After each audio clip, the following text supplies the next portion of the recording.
우리의 신앙생활은 멈출거나 또 중단하거나 할 수 없습니다.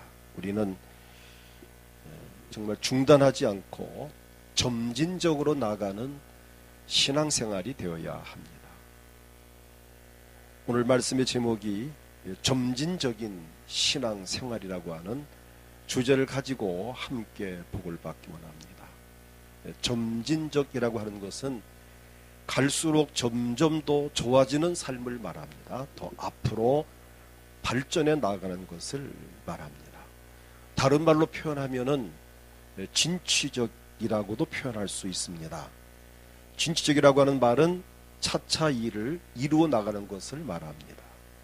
오늘 본문 12절로 14절 말씀을 이렇게 보게 되면은 내가 이미 얻었다 함도 아니요 온전히 이루었다 함도 아니라. 그 다음 말이 중요합니다. 내가 그리스도 예수께 잡힌 바 된 그것을 잡으려고 달려가노라. 달려가는, 점진적으로 앞으로 나가는 것. 또 이렇게 고백합니다. 형제들아, 나는 아직 내가 잡은 줄을 여기지 아니하고 오직 한 일, 즉 뒤에 있는 것은 잊어버리고 앞에 있는 것을 잡으려고. 그러니까 뒤에 것은 잊어버리고 앞에 것을 바라보고 표대를 향하여 그리스도 예수 안에서 하나님이 위에서 부르신 부름의 상을 위하여 달려가노라. 바로 이런 부분을 가리켜서 점진적이다라고 표현할 수 있습니다. 이처럼 우리의 신앙생활은 점진적인 변화와 함께 다음과 같은 이 진취적인 역사가 일어나야 됩니다. 첫째는 감사의 단계로 우리의 신앙생활이 출발을 해야 됩니다. 예수 믿고 구원받은 것은 바로 하나님의 은혜입니다. 그 구원받은 것에 대한 감사와 감격이 우리 마음속에 와 닿아야 합니다. 많은 사람 가운데에서 하나님께로부터 선택을 받고 부름을 받았으며 또 예수님을 믿어서 죄를 사함받고 구원받았다는 것은 정말 큰 복이 아닐 수 없습니다. 아직도 선택받지 못하고 부름받지 못했다면 어떻게 할 뻔했는가? 저나 여러분이 만약 하나님 앞에 선택받지 못했고 부름받지 못해서 아직도 예수를 믿지 않고 있다면 어떻게 할 뻔했는가 하는 부분입니다. 로마서 11장 5절을 보게 되면 그런즉 이와 같이 지금도 은혜로 택하심을 따라 남은 자가 있느니라. 우리는 은혜로 택하심을 받은 사람들입니다. 우리가 택함을 받고 부름받은 것이 전적인 하나님의 은혜입니다. 우리가 아무리 생각해 보아도 내가 예수님을 믿고 구원받은 것이 기적 가운데 가장 큰 기적이고 감사할 일 중에 가장 크게 감사할 일입니다. 왜 그렇죠? 우리가 전도를 해보아서 알지만 한 사람이 예수님을 믿는다는 것이 얼마나 힘들고 어렵습니까? 한 영혼이 하나님께 돌아온다는 것이 정말 힘들고 어렵습니다. 자, 그러한 예수님을 우리가, 저나 여러분이 남보다 쉽게 믿게 되었어도 그것도 기적이고, 남들이 그렇게 어렵게 믿는 예수를 내가 쉽게 믿었다면 그것도 기적이고, 또 남보다 더 어렵게 내 교회를 내가 안 나오려고, 예수를 안 믿으려고 이리저리 내가 참 많이 뺐는데 그 내가 믿게 돼, 어렵게 믿게 되었다고 해도 역시 그것도 기적입니다. 쉽게 믿어도 기적이고 어렵게 믿어도 기적이옵니다. 여러분, 믿게 된 것은 내가 현실적으로 구원받은 감사와 감격 속에서 이 시간 이 자리에서 하나님을 아버지라 부르며 예배하고 있다는 이 자체가 기적이고 감사한 일이 아닐 수 없습니다. 우리가 하나님 믿고 구원받은 것이 나의 공로나 나의 의로움에서가 아니라 전적인 하나님의 은혜로 되었기 때문에 더욱 감사합니다. 만일에 노력으로 우리가 구원받는 것이라면 내가 얼만큼 노력을 해야 하고 나의 의로움으로 구원받는다면 내가 어느 정도 의로워야 될까? 만약에 돈으로 구원을 받는다면 얼마 정도의 돈을 투자해야 구원받을 수 있을까? 생각만 해도 우리는 정신이 아찔합니다. 그래서 우리는 무조건 감사할 것뿐인 이유가 에베소 2장 5절을 보게 되면 허물로 죽은 우리를 그리스도와 함께 살리셨고 너희는 은혜로 구원을 받은 것이라. 우리가 구원받은 것은 전적인 하나님의 은혜입니다. 그러므로 날마다 감사와 감격 속에서 살아가야 합니다. 더 감사한 것은 우리를 죄 가운데에서 구원하여 주심으로 무서운 지옥을 피할 수 있게 하셨고 천국에 들어가게 된 것만으로도 참 감사한 일인데 이 땅 위에 사는 동안에도 하나님의 자녀의 신분을 가지고 살게 하실 뿐만 아니라 이 땅에 사는 동안 우리에게 필요한 건강과 필요한 물질을 주시고 날마다 주의 보호하심 속에서 이렇게 은혜 가운데 평안하고 행복하게 산다는 것이 정말 감사한 일이 아닐 수 없습니다. 그래서 우리 신앙생활의 출발은 이런 감사로 출발해야 되고 2017년 우리가 이제 신년 초를 아직 맞이하고 있는데 우리는 금년 한 해도 이런 감사와 감격 속에서 출발을 할 수 있기를 소원합니다. 점진적인 신앙생활이니까 그 다음 단계는 섬김의 단계입니다. 앞에서 말한 대로 우리가 엄청난 하나님의 은혜와 복을 받았습니다. 얼마나 감사한 일입니까? 우리는 인간적인 면에서 예의상으로라도 이 은혜를 하나님께 보답해야 할 줄을 압니다. 우리가 어떤 사람에게 도움을 받거나 남다른 혜택을 받았을 경우에 대부분의 사람들은 받은 것에 대한 보답을 하는 것이 정석입니다. 하나님께 받은 은혜를 감사는 물론 이제는 보답하는 단계에 이르러야 합니다. 우리가 하나님께 대한 최고의 보답이 뭘까요? 하나님을 섬기는 것입니다. 사무엘상 12장 24절을 보게 되면 너희는 여호와께서 너희를 위하여 행하신 그 큰 일을 생각하여 오직 그를 경외하며 너희의 마음을 다하여 진실히 섬기라고 말씀을 하셨습니다.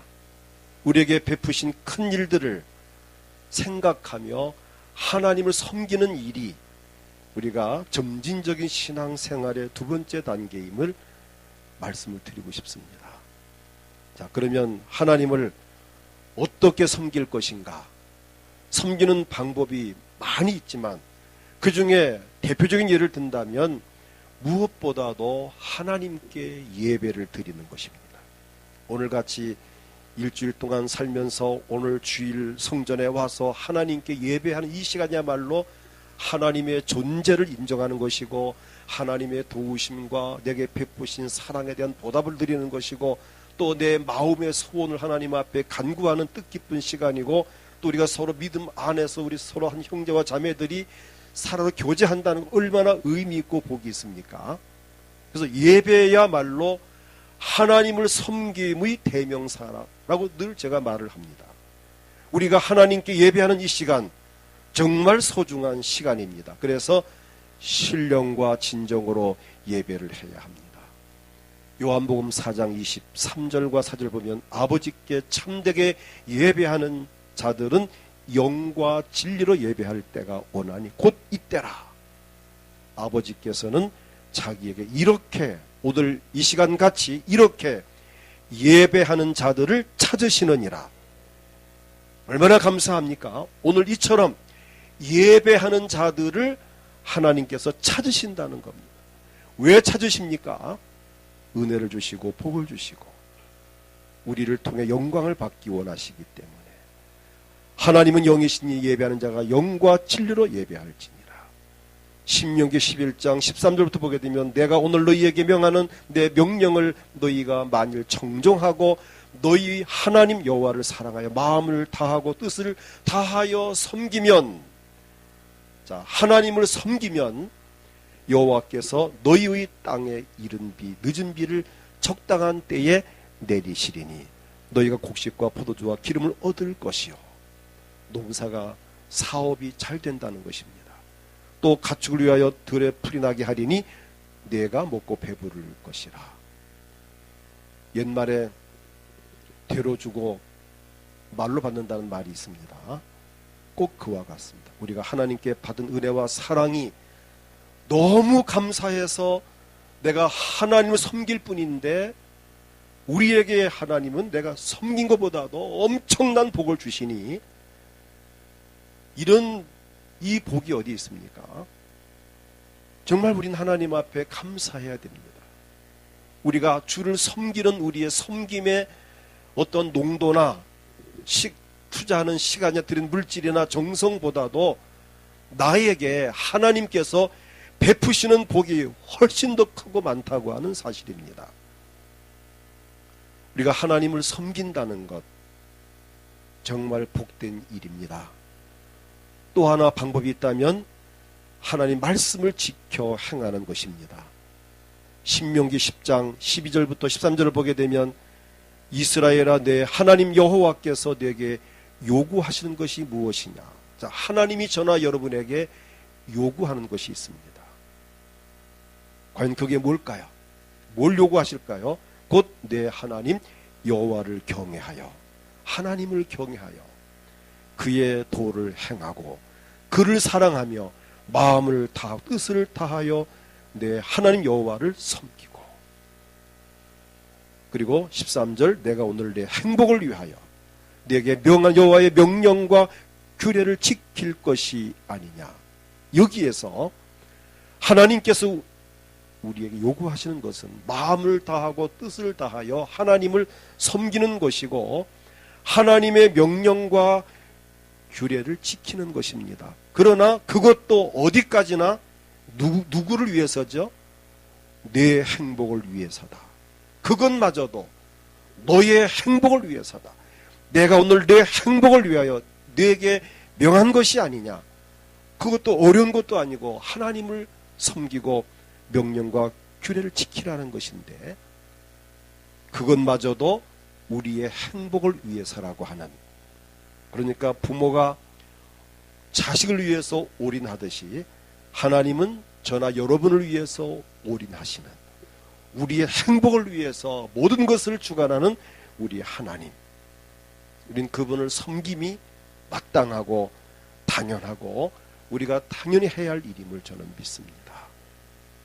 그 다음 세 번째, 점진적인 단계로서 세 번째는 우리의 신앙은 점진적으로 변화되고 성숙해져야 되고 진취적이 되어야 하는데, 그런 차원에서 이제 감사에서 섬김의 단계로, 섬김에서 이제는 헌신의 단계로 올라가야 합니다. 우리가 하나님께 헌신할 이유가 뭘까요? 왜 헌신해야 됩니까? 우리가 왜 하나님께 몸을 드려야 합니까? 로마서 12장 1절에서 이렇게 말씀합니다. 그러므로 형제들아 내가 하나님의 모든 자비하심으로 너희를 권하노니 너희 몸을 하나님이 기뻐하시는 거룩한 산 제물로 드리라. 이는 너희가 드릴 영적 예배니라. 우리의 몸을 드리는 헌신이 곧 영적 예배라고 할 정도로 하나님께서 귀하게 여기십니다. 고린도전서 6장 19절부터 보면은 너희 몸은 너희가 하나님께로부터 받은 바 너희 가운데 계신 성령의 전인 줄을 알지 못하느냐. 너희는 너희 자신의 것이 아니라, 그 다음 중요한 구절이 값으로 산 것이 되었으니 그런즉 너희 몸으로 하나님께 영광을 돌리라. 우리의 몸을 값으로 사셨다라고 말씀합니다.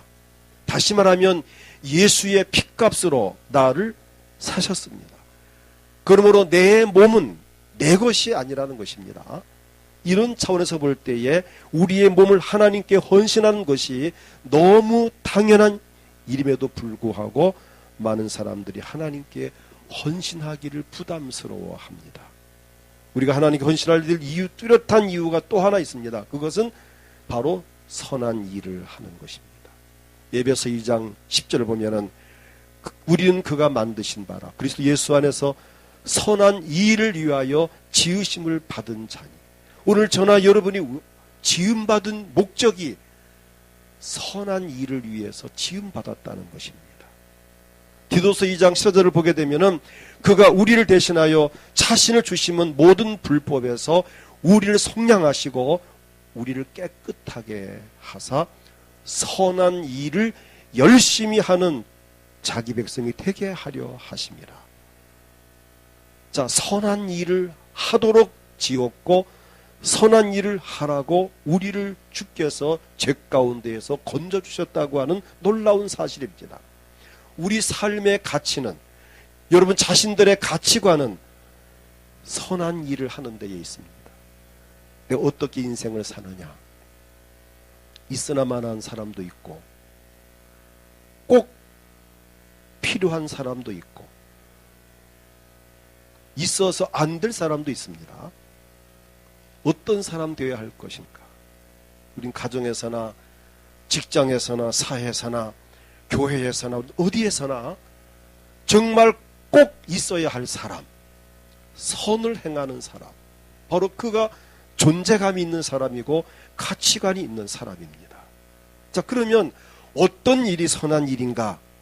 복음을 전하는 일, 교회에서 교사로 헌신하는 일, 오늘 찬양대원으로 또 선교단원으로 섬기는 일들, 재직으로 또 목회자로 선교사로 각 기관의 임원으로서 섬기는 일들, 교회의 이곳저곳에서 보이는 곳 보이지 않는 곳에서 섬기는 일들, 교회를 깨끗하게 청소하고 또는 차량으로 봉사를 하고 또는 사회에 나가서 구제하고 봉사하고 어려운 이웃들을 돌보고 하는 이 모든 일들이 바로 선한 일들이고 매우 소중한 것입니다.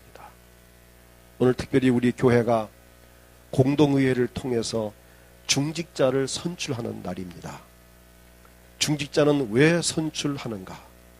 섬기는 자로서 선한 일을 남보다 더 많이 하라고 뽑는 것입니다. 교회에서의 모든 중직은 장로님이나 권사님이나 안수집사님이나 모든 직분자들이 또는 목사도 마찬가지입니다.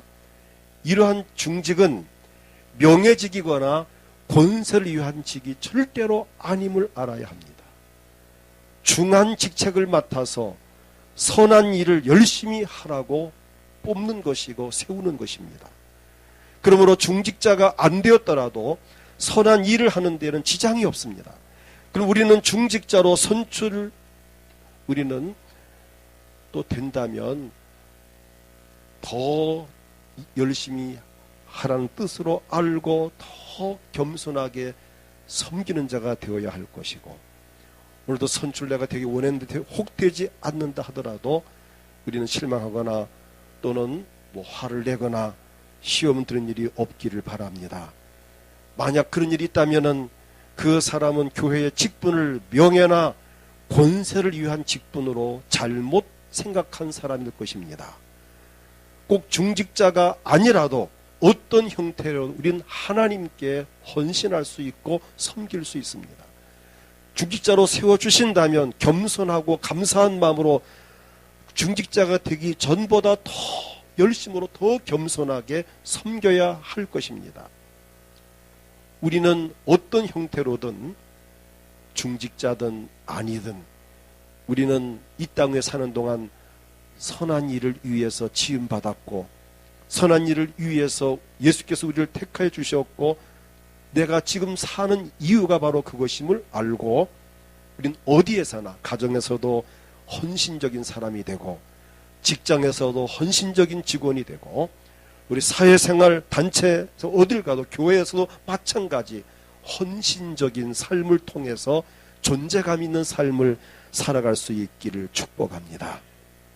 그 다음 넷째는 영광을 돌리는 단계입니다. 우리의 신앙생활의 궁극적인 목적은 하나님께 영광을 돌리는 삶을 사는 것입니다.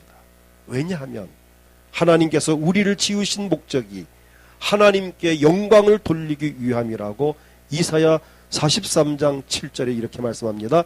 내 이름으로 불려지는 모든 자 곧 내가 내 영광을 위하여 창조한 자를 오게 하라. 그를 내가 지었고 그를 내가 만들었느니라. 우리를 지으신 목적이 하나님께 영광을 돌리게 하기 위함이다. 최고의 가치 있는 삶이 하나님께 영광을 돌리는 삶입니다. 그것이 바로 창조의 목적대로 인간의 본분을 다하는 것입니다. 누구든지 자기의 본분대로 사는 것이 인간의 도리를 다하는 것이고 하나님 뜻대로 사는 것입니다. 신약성경 고린도전서 10장 31절을 보게 되면, 자, 함께 읽겠습니다. 그런 정도이가 먹든지 마시든지 무엇을 하든지 다 하나님의 영광을 위하여 하라. 이 말씀과 같이 우리는 가정생활도 하나님 영광을 위하여, 직장생활도 하나님 영광을 위하여, 사업도 공부도 신앙생활도 하나님 영광을 위하여, 직분과 사명 감당도 사랑하고 섬기며 구제하고 봉사하는 일도 무엇을 하든지 다 하나님의 영광을 위해서 해야 합니다. 우리 삶의 궁극적인 목적이 하나님의 영광을 위하여야 합니다. 우리 신앙생활의 목적이 하나님의 영광을 위하여야 하고, 교회 안에서 모든 직분과 사명 감당하는 일이나 교회 밖에서 구제나 봉사나 내가 어떤 단체에서 섬긴 모든 일들은 다 하나님의 영광을 위해서 해야 합니다. 오늘 저나 여러분이 선한 일에 관심을 가지고 하나님 영광을 위해서 살기를 원한다면 하나님은 그러한 사람들에게 은혜를 베푸십니다. 믿음을 더하시고 건강을 더하시고 물질의 복을 더하시고 더 좋은 직책을 주시고 더 높은 자리에 세워주시고 원하는 소원들 이루어주시고 필요한 은사와 능력을 부어주시고 재물까지도 필요한 것만큼 하나님 채워주실 것입니다. 왜? 보람되게 사용하는 사람에게는 하나님이 후원자가 되셔서 그에게 복 주신다고 하는 사실입니다. 오늘 예수님께서도 하나님의 영광을 위해서 오셨습니다. 누가복음 2장 14절을 보게 되면 지극히 높은 곳에 하나님께 영광이요, 예수 그리스도가 탄생하신 그 일로 인해서 하나님께는 영광이 되고 땅에서는 하나님이 기뻐하시는 사람들 중에 평화로다 하니라. 예수님은 하나님께 영광을 돌리기 위해서 오셨고 땅 위에 있는 우리 모두에게 평화를 주기 위해서 오셨었고 또 우리에게 평안을 주시고 건강을 주시고 우리의 행복을 위해서 십자가 위에서 보배로운 피를 쏟으셨습니다. 그 보배로운 피로 말미암아 우리가 죄를 사함 받았고 구원을 받았고 오늘 이 엄청난 복을 받고 살고 있습니다. 그러므로 우리는 주님의 그 은혜를 감사해야 하며 감사의 단계에서 섬김의 단계로 점진적으로 나가야 되고 섬김의 단계에서 헌신의 단계로 헌신 단계에서 하나님께 영광 돌린 단계로 점진적이고도 진취적인 신앙생활이 이어져야 합니다. 오늘 본문 16절을 우리 함께 다 같이 읽겠습니다. 오직 우리가 어디까지 이르렀든지 그대로 행할 것이라. 현재 내가 어느 단계에 진입했든지 내가 감사의 단계인가 아니면은 섬김의 단계인가 헌신의 단계인가 영광의 단계 어느 단계에 이르렀든지 거기에서 멈추지 말고 그대로 행할 것이라. 우리의 신앙은 점점 더 점진적으로 계단을 밟아 올라가야 되고 앞으로 전진해야 합니다. 그래서 우리의 삶이 하나님께 영광이 되어지고 또 이 땅 위에서 보람을 느끼면서 행복한 삶을 살다가 궁극적으로는 천국에 들어가서 영원한 행복을 누리는 우리 모두가 되어지기를 축복합니다. 시간 다 같이 합심해서 기도할 때 하나님 내가 이 땅 위에 살면서 신앙생활을 할 수 있도록 도와주신 것을 감사합니다. 이제 이 감사하는 삶이 이제는 섬김의 단계로 헌신의 단계로 하는 영광의 단계로 점진적으로 나아갈 수 있는 믿음을 더하시고 2017년 이러한 과정을 통해서 복을 누리게 하시옵소서. 이 시간 몸이 아프신 분들은 아픈 곳에 믿음으로 손을 얹고 기도하십시오. 하나님께서 치료하십니다. 마음에 소원이 있습니까? 가슴에 손을 얹고 기도하십시오. 그 소원을 이루어 주십니다. 이 시간 다같이 통성으로 우리 원하는 소원을 위해서 말씀 붙들고 합심해서 기도합니다. 하나님 아버지 감사합니다.